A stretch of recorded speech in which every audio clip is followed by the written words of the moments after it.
The views expressed and the opinions given by the individual host and their guests do not necessarily reflect those of Para X, its affiliates, or its sponsors. Oh, hell no! Whatever. The following program contains opinions expressed by the Dead Zone. If you find this broadcast offensive, lighten up, candy ass. What? Oh my gosh. It's a radio show. Hell yeah! That's what I'm talking about.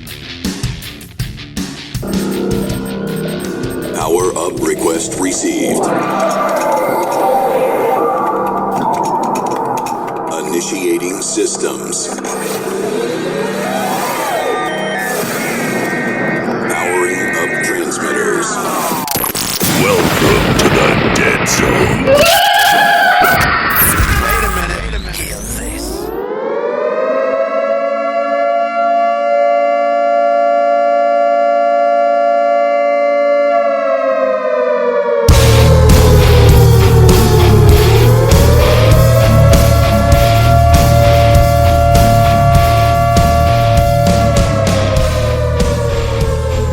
Hey, April 17th, Dead Zone Paranormal Radio Show. Thanks for tuning in. Tonight we're going to have our old buddy Jeff Beyers, the President and Product Development Manager at CreatureReplica.com. Very cool. Got a few of his items. Also, we're going to have Michelle with the paranormal news. Here I go, I can't talk again. And don't forget to head over to ParanormalEventsManagement.com to see what he has going on. We're going to kick tonight off with this one. It's She by Comatose. My God. Oh my gosh, you know what? I've lost my mind. You got it! It's Comatose by She. I need all of you to stop what you're doing and listen.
Paranormal news.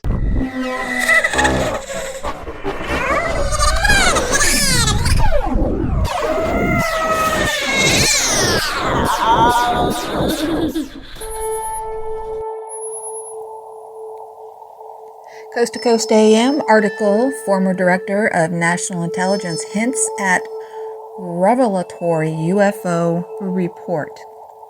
Dated March 22nd, 2021, written by Tim Banal. In a recent interview with Fox News, former Director of National Intelligence John Ratcliffe shared insights on the UFO phenomenon and suggested that a forthcoming government report on the subject could contain significant revelations. His intriguing comments were made during a conversation with Maria Bartiromo this past Friday evening, positing that the former Trump administration official saw the most intelligence that anyone has ever seen other than the president. The host noted that the government is required to issue a report on UFOs to the public later this year and asked Ratcliffe if such strange objects have been seen. Although he chuckled when Bartiromo initially broached the topic, the former DNI offered a serious response, saying that the government has lots of reports about what we call unidentified aerial phenomena. He went on to confirm that the government will be issuing a proverbial UFO report in a few months, and claimed that he wanted to get this information out and declassified before I left office, but was unable to pull off such a feat. Frankly, there are a lot more sightings than have been made public, Ratcliffe said, explaining that these reports come from Navy or Air Force pilots or have been picked up by satellite imagery. These puzzling objects, he revealed, engage in actions that are difficult to explain, move in a manner seemingly impossible by current technology, and exceed the sound barrier without a sonic boom. Ratcliffe revealed that there are quite a few of those incidents on record and postulated that information on these cases is being gathered and will be put out in a way that the American people will see. As for what could be behind these inexplicable sightings, he indicated that when we see these things, we always look for a plausible explanation, citing weather effects or potential foreign technology, but conceded that there are instances where we don't have good explanations for what we have seen. Pressed by Bartiromo for more information on where these objects have been seen, Ratcliffe marveled that there have been sightings all over the world. Dismissing the notion that such reports come from a solitary witness, he clarified that usually we have multiple sensors that are picking up these things. Ultimately, the former DNI mused that I think it'll be healthy for as much of this information to get out there as possible so that the American people can see some of the things that we've been dealing with. Fortunately, we won't have to wait all that much longer to see what, if anything, gets revealed to the public, as the government report on UFOs is set to be released on June 1st. So if you have any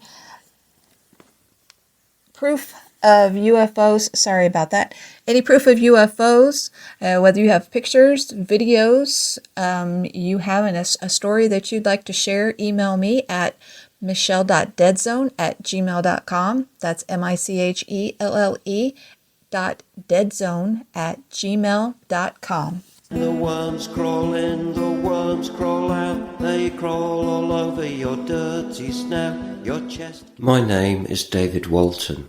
I am a vocal performer for What Are You Afraid Of? Horror and Paranormal show. And I have carried the burden of a terrible secret. I am actually what is offensively called a ghost. For years now I have concealed my ectoplasmic existence from my friends and family, in fear of a common prejudice against ghosts, or what we like to call the disembodied. I have existed frightened of being discovered, unable to do physical acts that the embodied take for granted, such as walking a squirrel, or drinking a glass of vitamin E milk fresh squeezed from a whale. I grew depressed and even considered acts of self-harm or reincarnation, which is suicide for the disembodied. Such movies as Ghostbusters and its sequels drove my feelings of disenfranchisement, and I began looking for help, only to encounter painful exorcisms in the houses I haunted. Then I met two good people, it says here, Fox and Phil, at What Are You Afraid Of? Horror and Paranormal. And they helped me take control of my own life.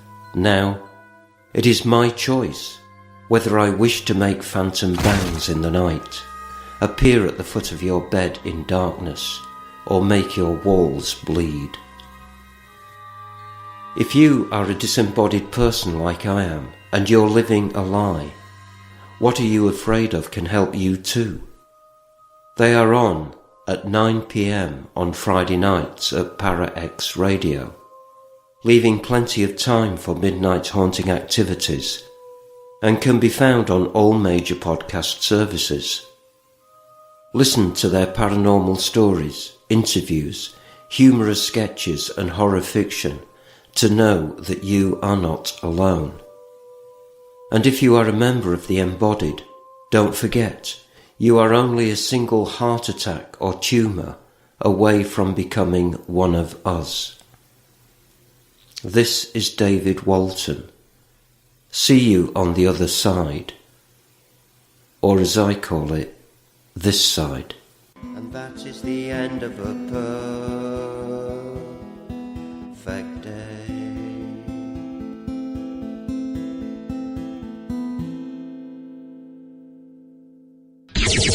Your source for everything paranormal, Para X.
And for our next story, again, still on Coast to Coast AM, story is called Ghost Boy Spotted in Jordan. There is a video with this that you can also check out. After I read the story here to you, then I'll let you know what I think of the video.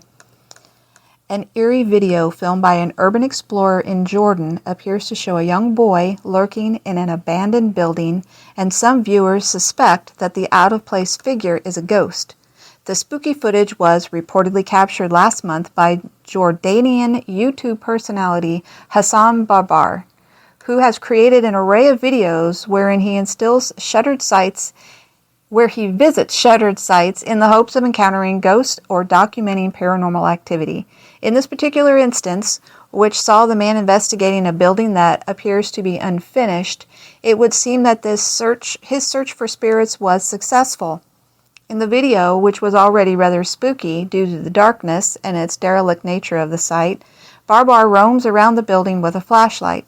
When he illuminates down a series of doorways, he is stunned to see a small boy dressed in all black standing at the end of the makeshift hallway. After a brief stare down, the unsettling youngster eventually turns and walks out of sight. A shaken Barbar then dashed towards the spot where he saw the stranger and finds that it is an empty room. As one might imagine, many viewers suspect that the ghost hunter stumbled upon the spirit of a child in the empty building.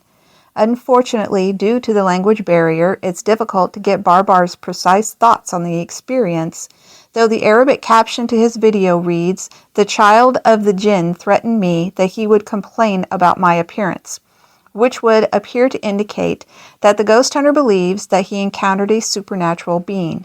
Of course, not everyone is convinced, as many skeptical observers argue that the scene was orchestrated in order to generate a buzz for Barbar's YouTube channel. With that in mind, what's your take on the video? So if you go to the page, check it out, tell me what you think, email me at michelle.deadzone@gmail.com, and I'll tell you my thoughts on it. It looks like a person standing down at the end of a hallway in a doorway and just stands there for a minute and then turns and walks away. It does not look spiritual at all. It just looks like someone standing there. Whether it's a young boy or a teenager or a short man, it's hard to tell because they're not close enough. But my gut says that it's not real. It was staged. Anyway, check it out. Let me know. Michelle.deadzone@gmail.com. Are you ready? I'm saying, are you ready?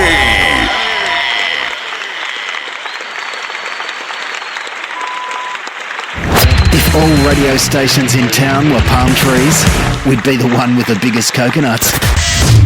Here are the one, the only Dead Zone. Okay, let's get Jeff on the phone. Hello. Hello, can you hear me? Yes, sir. All right, we have like a 8-second delay. I can hear you perfectly. Okay, we have an 8-second delay in audio. Sorry for that. But how's it going, man? It's been a long time. That's okay. Yeah, it's been a couple years. Everything's good. Everything's kind of getting back to normal, so... Kind of, yeah. Rock and rolling. Right, kind of. Right. First of all, Yep. Jeff Beyers, the dude behind Creature Replica. Man, such an awesome product. We have a few, and how do they... Well, we'll just start off like this. How did that come about? What made you decide to do that? To bring this product line? Initially we had... I had met Gene, and Gene is actually the talent behind all the sculpts. Gene St. Jean. Okay. Pretty much half the stuff from Marvel, DC, Universal that's still traditionally sculpted is Gene. Okay. And we had talked about it, and it all boiled down to, we're not getting any younger, and we've been wanting to do it, so you can't really just start out doing stuff without buying licenses. Right. So you have to you start with something that's not licensed, which the cryptid creatures, that's they're not, yeah. Quote, air quotes, not something that exists. Right. So that can't be licensed. That's how it started. Right. So, wow, I mean, there has to be a lot involved with the packaging and just everything, right? I mean, because they look so nice and they're just awesome. We have a few here in the house, and you know that, but dude. Oh, that's awesome. Yeah, it's a process, from if you want me to tell you kind of real quick the process. Sure. Yeah. Well, don't give away anything, No, I wouldn't do that. Right. You start with the concepts and you talk about what you're going to base the stuff on, and there's the Yeti, but do you want to do what you can find in folklore, or do you want to do the pop culture version? Right. And with the Sasquatch, he's more of a folklore based, not so much.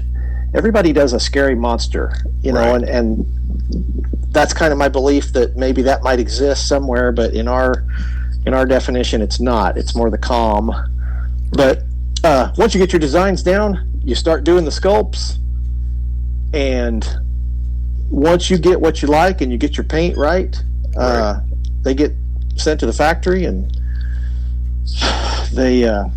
you get little test shots back, all the way along the process. Here's how we did this, and right. And it's easy, that part, because Gene does, when he sculpts these, he actually engineers it and puts the articulation in before it goes to the factory. Right.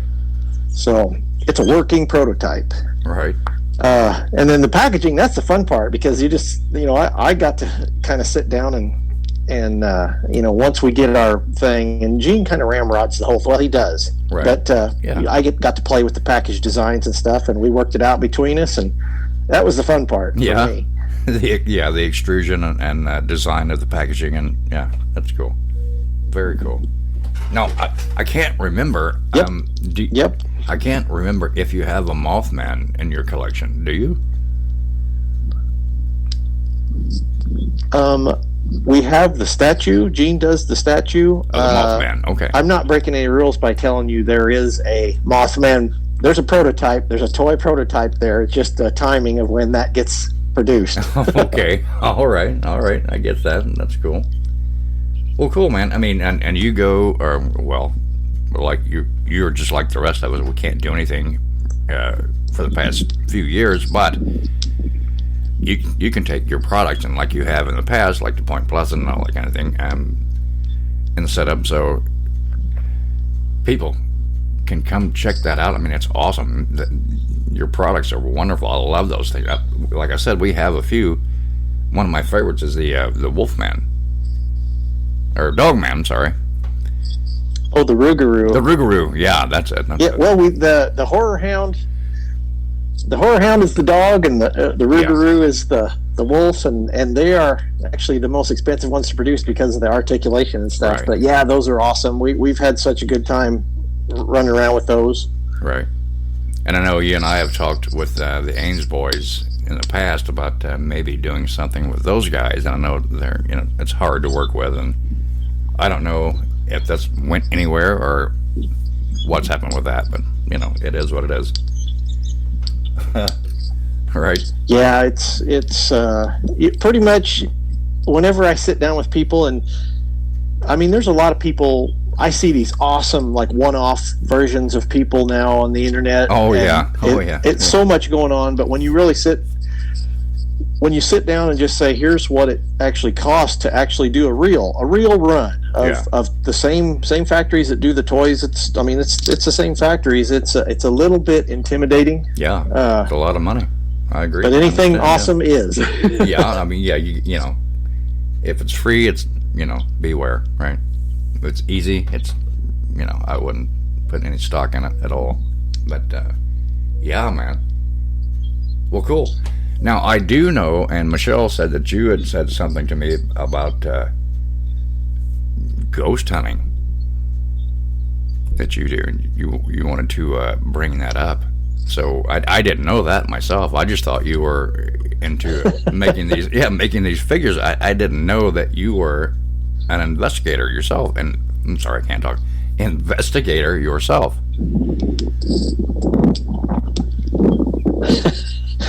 Well,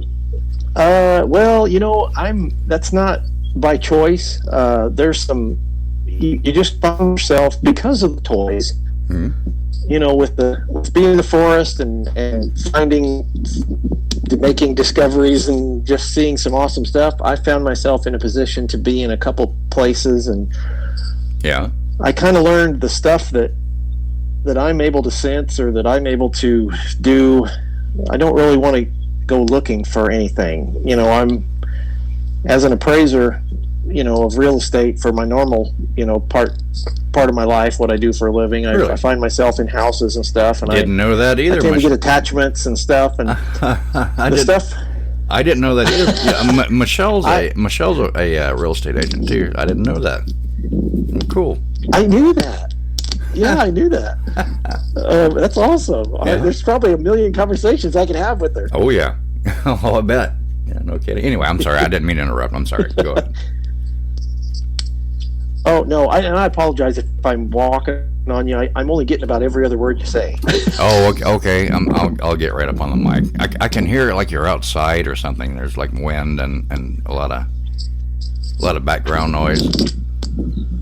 Oh, like that. Well, here, let me. I got out and was walking around because I thought maybe it was my connection. Let me get back in where it's a little bit quieter. I'm sorry. You're fine. It's okay, man. Okay. Yeah, no, the ghost hunting thing was, I did a couple things, and, different people have different abilities, and sometimes you don't know what they are until you find out you can't be a person that goes and opens up in places like that, or stuff comes home, and whenever that happens, that was how I kind of got into it, because I had to learn how to protect myself a little bit, Right. So you get an attachment. Yeah. But yeah, it's happened it's not uncommon to have stuff follow you home, but there was one time that kind of really shook me up a little bit and changed my life for a little bit. So I kind of got through into it, you know. Okay. Well, what happened? Well, it actually took me a while before I could talk about it. I brought. Hey, if you don't want to, if you don't feel comfortable, don't worry about it. If you don't feel comfortable talking about it, it's no problem. We get that. I mean, we deal with that a lot. No, not at all. Okay. It's not a problem, Lee. In fact, people need to kind of understand that, you know, I was in a position where I was in a place it's a little bit pretty intense, and I was having fun with it. You know, it's all fun and games until something happens, until it gets real. And I didn't understand what it meant to kind of, And when you open up and just like, all right, I'm ready type situation, then I had an experience with a black shadow, and it wasn't even from the place I was at. It was something different, and it ended up coming home with me, and it was really messing with my dreams, and it took, I'm going to be real honest, it took help, and it took some prayer. Right. And so now I kind of promised that I wouldn't go looking for that again, but at the same time I'm trying to learn as much as I can about it and how to protect myself and why that actually happened. Okay. And so I kind of shy away now from specifically deliberately going somewhere that I know is kind of bad, but I'm lucky that I know some really, really gifted people that I mean, there are people that can help subdue that kind of a thing, and yes, I've been lucky enough to meet people that can make it go away and seal it off to where it can't come back, and that's I had no idea that, you know, Bigfoot and all that stuff. I mean, that was my first introduction to the awesomeness of nature, and this kind of happened, and it evolved into meeting these really special people, and so I'm not as afraid now, and they're actually helping me learn how to see it, how to feel it, and how to deal with it. Deal with it, yeah. It's amazing. The toys took me. Yeah. I'm sorry, what?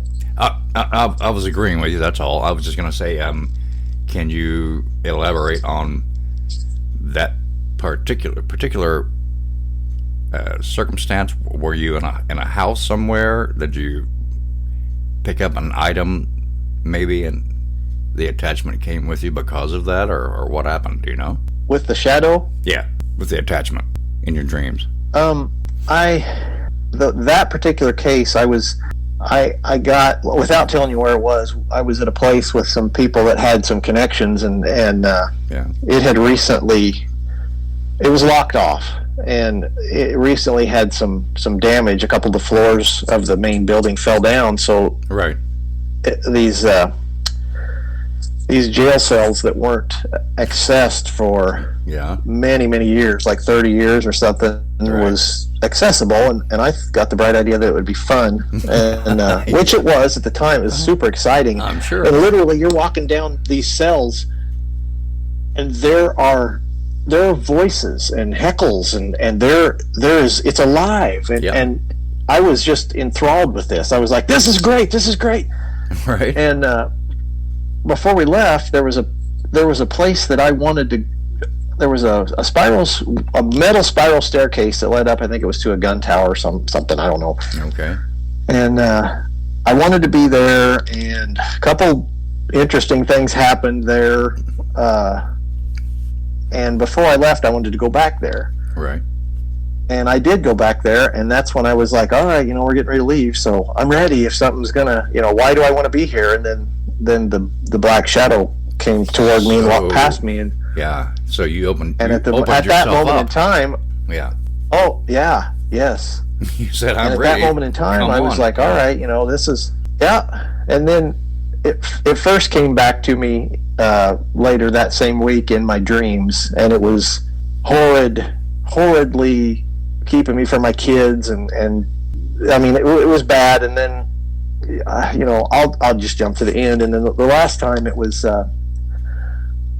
I seen it a couple times, and the final time was like a sleep paralysis thing, right? Which I've had many times, and I always assumed that was a that was just a thing. That's part of sleep. I mean, that's just something your brain does to you or whatever. But right. But having that when you're wide awake, looking at the ceiling and can't scream, and having something pressing you hard, like you can't breathe type situation, and you're wide awake, and it's light out. I mean, you're waking up and the sun's coming in, and you can't control that. Right. I had a miniature breakdown at that point, and I started asking for help, and so it worked. I mean, and then for the longest time, like for a year, I was scared to even talk about it. I was scared I would bring it back just by talking about it. But I don't think that's the case. No, I don't think so either. But wow, yeah. Huh. So I don't. Go ahead. Sorry. I probably won't put myself in a place that I know is. Of course, you don't know. You know, you don't know that where you're going is intensely. Like I said, that particular thing, I don't believe now was from that place. It was just something that I brought in when I opened up. And something I don't understand is why. Go ahead. How come all of a sudden things are so open? I mean, it's like the veil between the living and the dead is like almost not there anymore, because this stuff, there's people I know, I mean, stuff's happening everywhere. And, you know, you learn about houses that I'm in, there's residual and there's active stuff in almost everywhere. It just blows me away. Right. Now, I kind of believe that may have something to do with the phases of the moon and all this, you know, all the, what is it? Oh my gosh. What is it? Venus is Mars or what? Michelle can tell you all about that. She's real big into, what do you call it? Reiki. She can tell you anything you want to know about that kind of thing and what happened. Yeah. So I don't know, but I do agree. Oh my gosh, it's getting more and more prevalent now. You know, it really is happening, and people just don't see it. It is.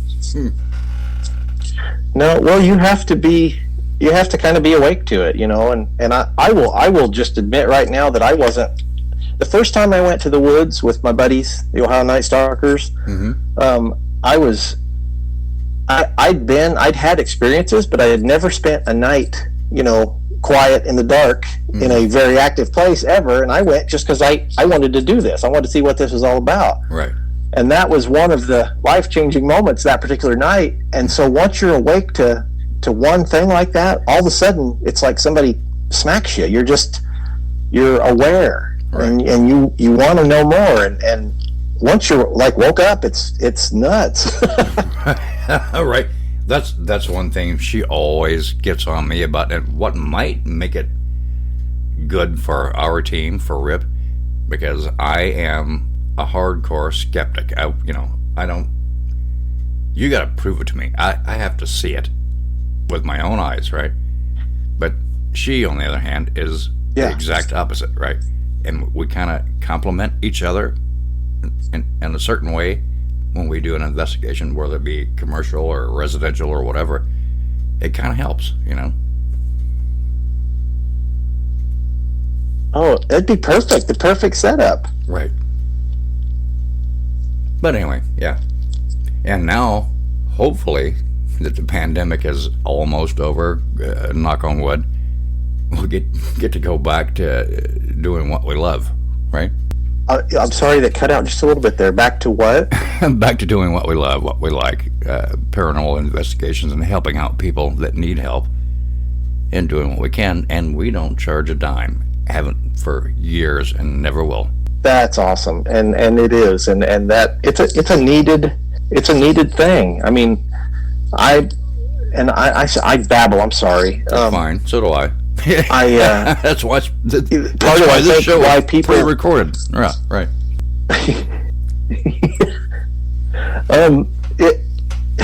I think half the time, Lee, honestly, I think people follow me home. I don't know if I glow a little brighter than the average person. I'm kind of guessing on stuff I've been told, but they just, if you have an old person that's at a house that's kind of wandering, and they just haven't really been around somebody that shines just a little brighter than everybody else, they tend to follow you. They see you, yeah. What I want to be able to do is recognize that so that I can help them move on. And I've been involved in a couple situations where I've helped people move on just through some prayer and some direction. And do you do heck, Lee, if that's what I'm supposed to do, then I'll do it. You know? Do you like Michelle does, before and after every time we ever go anywhere? Do you do a sage? I've never done that. Okay, yeah, she does. I've had prayer, but I've never did the sage thing. All right, she'll do a prayer, and she'll also do the sage with us. And you know, I get it, but I'm telling you, man, there's been many times that we've been in wherever, somewhere, and she'll start that up, and man, I can't stand the smell of it. I know it's bad, but I can't stand it. It's awful. You know what I mean? Ooh, but yeah. I do. I know what you mean. You know what? Half the time, Lee, I'm scared of. I do believe that sage is a thing, but in some experiences with people, I think people that don't know what they're doing have used that the wrong way, and to cleanse. I don't understand how that works because that's not my thing. But right. I fully believe that some people that just have a little bit of gifts, they don't really know how to use them. Yeah. If they do that, it can not have the intended effect. But I think how she uses it with prayer, I think that's the right way. I think so. Like I say, I couldn't do it if that's not me. But she's done that so many times with us over the years, and we've had no problem really. I mean, in some cases, we've been contacted again by this, that, or the other person, and they say, "Hey, thank you so much. There's been no problem at all since you guys been here." So that's kind of cool. That's a big deal. That's an important service. You're helping people. Right. I mean, that's a big deal in my mind. Right.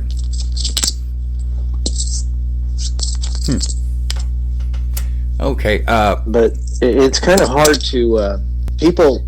Okay, go ahead. I'm sorry. No, I'm sorry. No, you go right ahead. Well, I was just going to ask. I'm kind of not really asking the right question because you said you don't go looking for anything. But when you do, if you do, is there any piece of equipment that you'll take with you that you rely on, but you don't actively go hunting, right? So that's irrelevant. In the beginning, when I thought it was about fun, I do have a digital recorder that I take, and I learned real quick that's a super powerful thing, and I've got several hours of stuff that I need to listen to. But when you first started off and you're hearing them talk about you by name and all this kind of stuff, I kind of shut it off, and I haven't listened to it. Really? The two places I was at, I haven't listened to it because I don't know that I want to. Well, why wouldn't you? I would be intrigued. Well, the place where I was called by name was the place that I brought the scary stuff home. So I mean, that's kind of, I don't know. I know I shouldn't be like superstitious. I mean, because I am fairly religious, so I shouldn't be that way. But at the same time, I'm good now, and it's hard for me not to be in that state of mind. So let's just let that be. Right. you don't want to put yourself back into that situation where something might go wrong. It really bothers me because I know I have some other friends that I have, and I know they do it for fun, and it is kind of fun to get this and that happening, and it's exciting, and it's a little rush, but they don't understand that you may not be able to leave that there and go home and live your life. Right. It may come home with you, and it's going to affect your life. Right. There are no, I don't care what anyone says. I don't care what anyone says. There are no experts in the paranormal world, right? You have to know at least something about what you're doing to not put yourself in danger in the line of fire, right?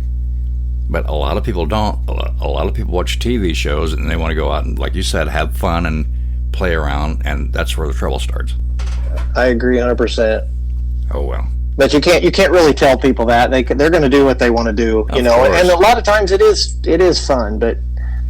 And a lot of times it's all night long with a thermos of coffee and nothing happens at all. and that's the way it is, man. Yeah.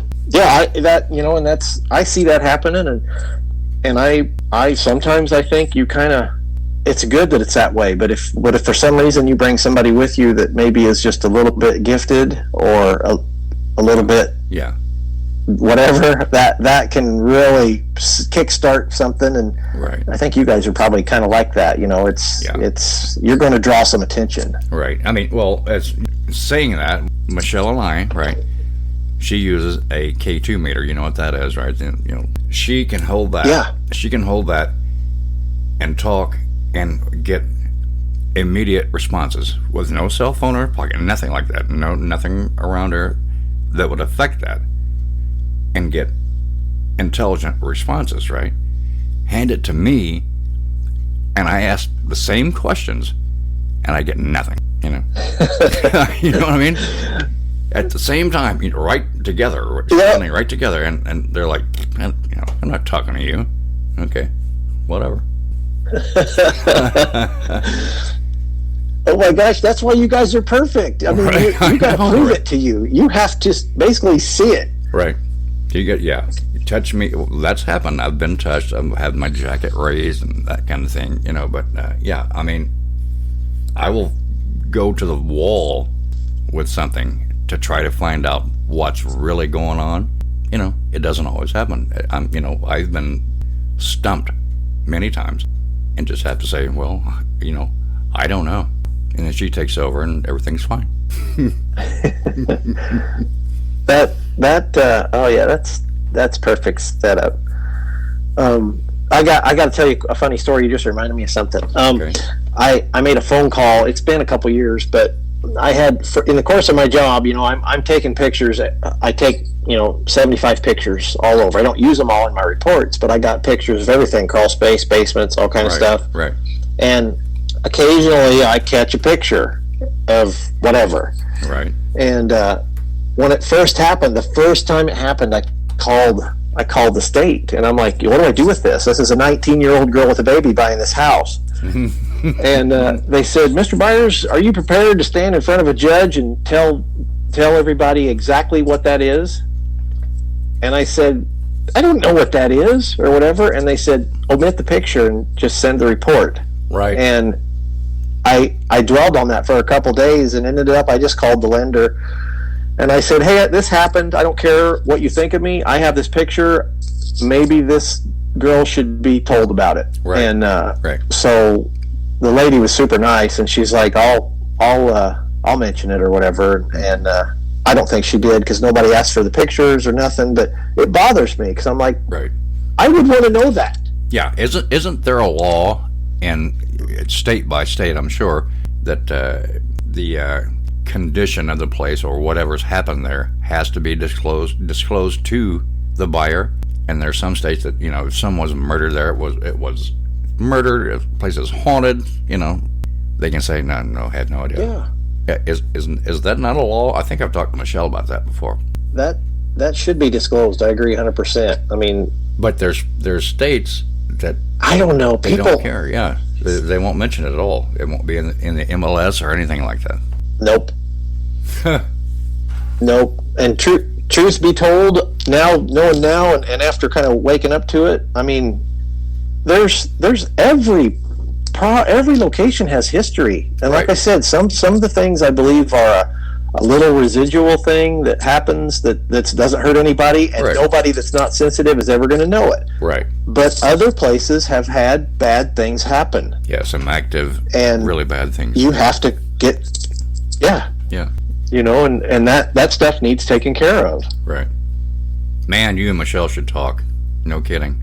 I want to now. I mean, do it. And I'm lucky enough, and I'll tell you, there was a very serious thing that was going on close to me, and I knew about it, and I wasn't supposed to know about it, and there were children involved, and I kind of facilitated a meeting or whatever with people that could deal with it. I mean, deal with it correctly, right?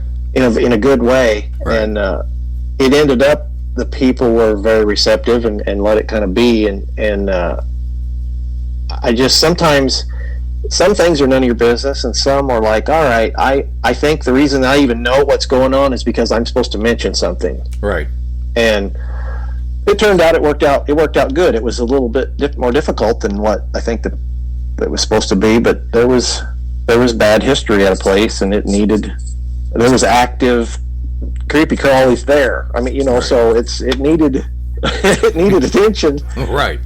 And it got it. Yeah, and, especially. And everybody was children. happy and lived halfway ever after, and that's good. Right. With children involved, absolutely. There's no way I would hold something back like that with a family with small children, because you're just leading someone into a trap, it seems like, to me. Yeah. Yep. And everything happens, I believe, for a reason. So when I stepped back and slept on it, I was like, you know what? There's a reason why I even know this. So I think I need to at least tell somebody, not directly, but just tell somebody that can mention it. And that's all it took. Right.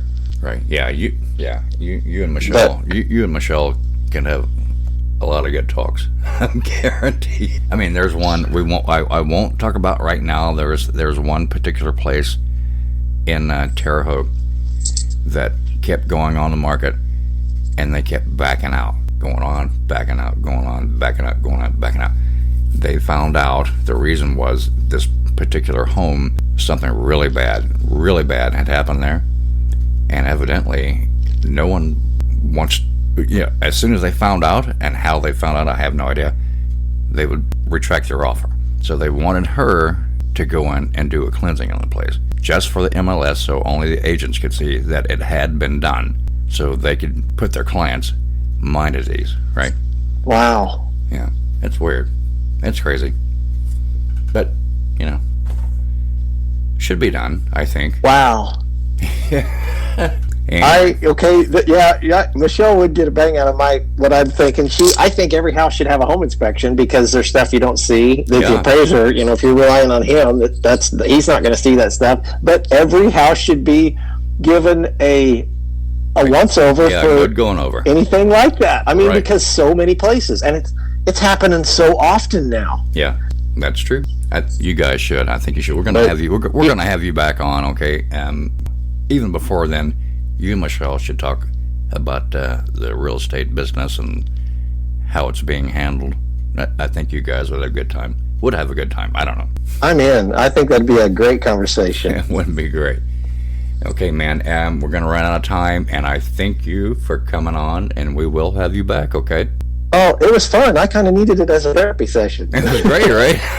It was fun, though. I mean, you're right, though. I mean, there are things going on right now that's amped up to the point to where what is going on? It's hard to tell. It's hard to know, but anyway, we'll have you back on when you talk to Michelle. Yeah, a lot of weird energy right now. Yeah, I'm going to have her get you booked again. It may be a few months down the road. Who knows? But you guys need to talk just for the hell of it. Just it would be so cool. And there's some other ideas that she's had in the past that she wants to do too, as far as that line of haunted places, and I won't say it. I won't right now. I won't say anything because it's a thought process. But you guys should. That'd be cool. Oh, absolutely. Yes. Yeah. That's exciting. Yeah. All right, man. Well, thank you very much for coming on, Jeff Beyers, creaturereplica.com. Check those out. They're really cool, you guys. And thank you again, and we'll talk soon. Thank you, Lee. Bye. Good evening. I am Sammy Terry, and you're listening to The Dead Zone. Your source for everything paranormal, Para-X.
If you've enjoyed this episode, share it with your friends.